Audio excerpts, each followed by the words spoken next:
قرية شيخ سنديان، وهي قرية كردية تتبع إداريا لمحافظة إدلب منطقة جسر الشغور، وهي قرية كبيرة عدد سكانها بحدود 4000 شخص، كلهم كرد، لكنهم فقدوا لغتهم الكردية منذ نهاية العهد العثماني. يعمل أهلها بالزراعة، ويمتلك الأهالي أراضٍ على ضفاف نهر العاصي، ويعملون بهذه الأراضي، وهم يشكلون النقطة الأولى لسهل الغاب، أي بداية سهل الغاب.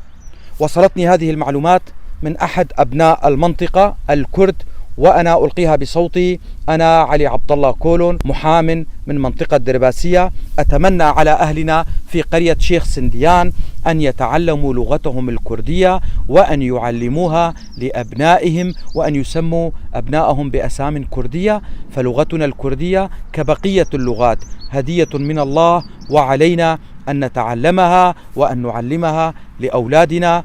دمتم أهلنا في قرية شيخ سنديان.